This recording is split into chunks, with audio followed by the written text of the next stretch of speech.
What is up, guys? NYK31 here, bringing you a Madden 13 online franchise game. 4th and 1 online franchise, Season 3, Raiders Chargers. I was tempted to spend the bulk of this video talking about the latest round of lunacy going on in the football quote-unquote sim community here on YouTube. But I thought, why bother? Who cares? No one cares. All you really need to know is that we've now gotten to a point where grown men now believe in conspiracy theories between EA and YouTube video channels, and people following the word of Apex is free like he's some shaman. So, there you have it. Let's talk NFL Draft. The first round of the NFL Draft is in the books, and what stands out? Pretty much went the way I thought it was going to go, and what most people, or how most people thought it was going to go. A really heavy meat and potatoes top 10. You know, anytime you have 3 of the top 5 picks be offensive linemen, that tells you that that's the kind of draft that it is, and that there aren't really too many explosive skill position players that are worth taking that high. Certainly not the quarterback spot. And I'll get to the Buffalo Bills in a little bit and their lunacy. But first I will start with the Dolphins and their little dose of lunacy.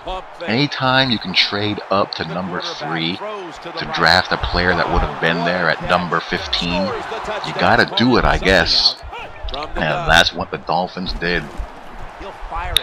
Don't really like that pick. I mean, the player is okay, but I just don't like the move. It's going to cost you a boatload of money. And when you look at the guys that went behind him, it doesn't really make a whole heck of a lot of sense to do that. The guys that I liked the most in the first round, the way this first round shaked out, are Ezekiel Ansah. Love that pick. I saw a lot of BYU play this year. Every time I saw Ansah play, he couldn't be handled. He was unblockable. Just a JPP type of athlete. He's the guy who he reminds me of. He has that Jason Pierre-Paul type of freakish skill set. So just a matter of how well he'll develop. Star Lutulelli, I was also high on him. Jarvis Jones.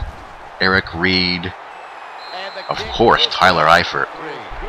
Those are the guys that, you know, I really felt were really nice picks from where they went and to who they went.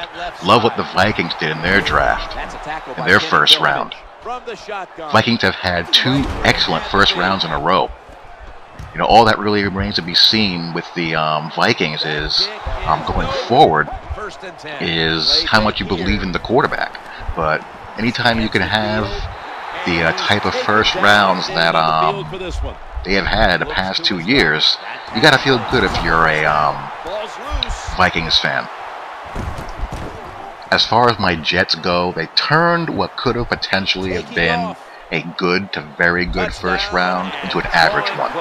The Milner pick was a no-brainer. Had to pick him. Needed a corner. Best corner on the board. Pick him. Simple as that.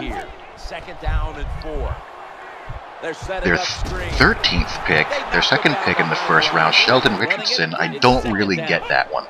Because they already have 2 players that are just like him.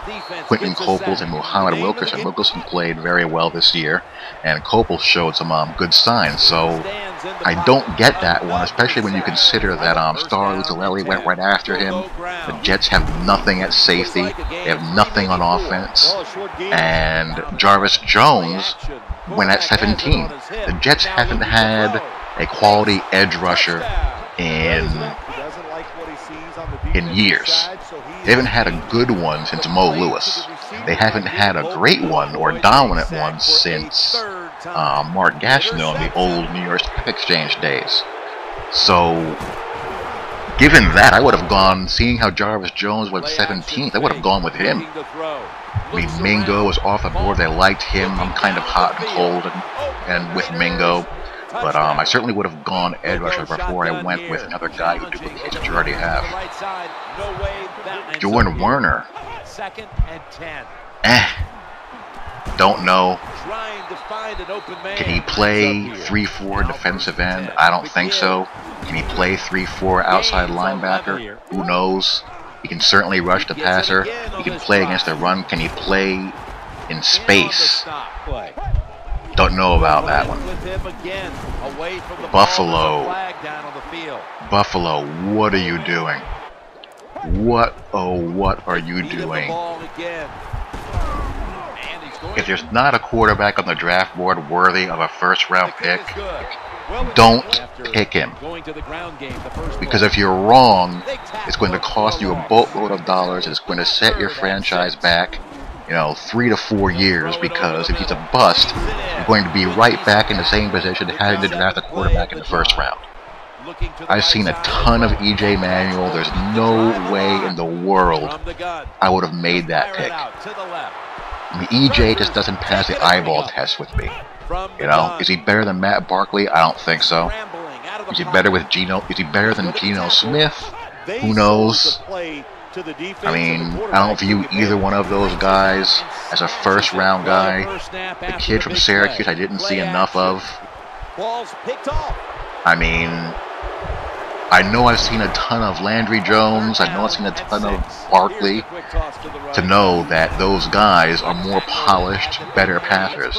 Geno Smith strikes me as a guy who is a product of Dana Holgerson's genius. And that's partially why I'm not sold on the Austin pick either. They both strike me as system players at the college level. But I guess that's the way Denver wants Buffalo wants to roll. We'll see how it goes. Love the Alec Ogletree pick. He's a bit of a nutcase, but the guy's a playmaker. You can never go wrong erring on the side of an SEC player based on, the quality of competition in that conference. But again, I really, really love Minnesota's first round. Xavier Rhodes is a freak athlete.